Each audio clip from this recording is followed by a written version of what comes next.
Salut, voici ma dernière création. Je vous fais une petite vidéo rapide pour vous montrer comment je l'ai réalisée.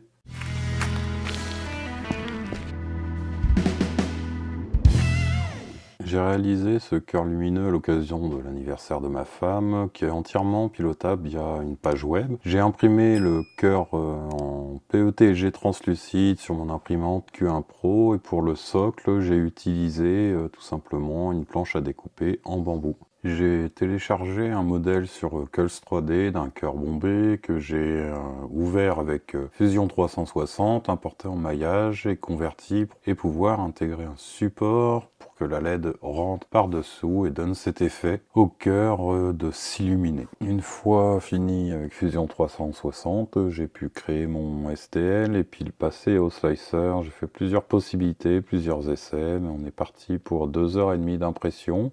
L'impression s'est plutôt bien déroulée, et l'avantage de la Kiddy, c'est de pouvoir surveiller à distance dans son salon, et ça, j'avoue que j'apprécie.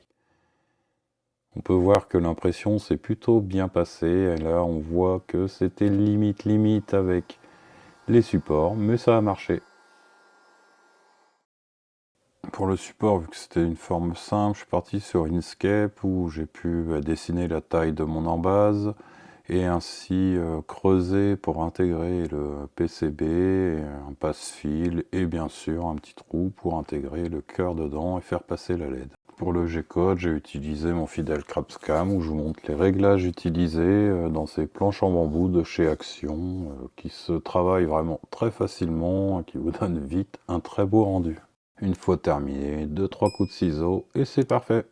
Pour avoir un beau rendu avec le cœur imprimé en PETG de chez Ison, très bon PETG d'ailleurs, je le ponce de manière à ce qu'il soit lisse et essayer d'enlever au maximum les couches que l'on peut voir. Idem pour le support, un petit coup de ponçage pour qu'il soit tout beau et bavuré. Et il est temps de passer au montage à blanc pour vérifier que tout s'assemble bien. Et voilà, je suis content.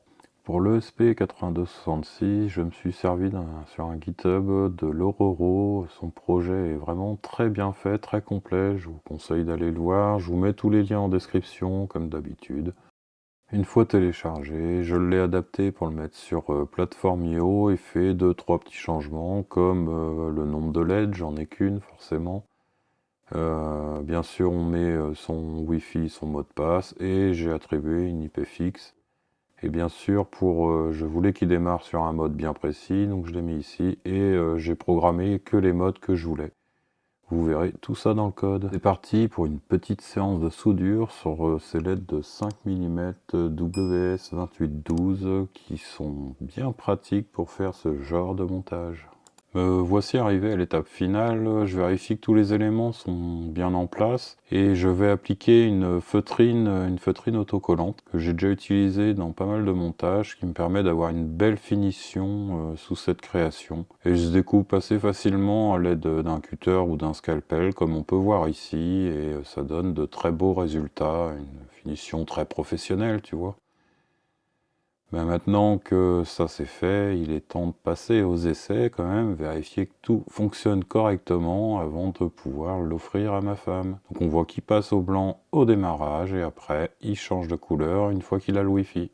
Voilà, on arrive à la fin de cette vidéo. J'espère que ce petit montage DIY t'aura plu. Comme d'habitude, je mets en description tous les liens du matériel et des fichiers. N'hésite pas à t'abonner. Un petit pouce, ça fait toujours plaisir. Je vous dis à la prochaine pour de nouvelles aventures.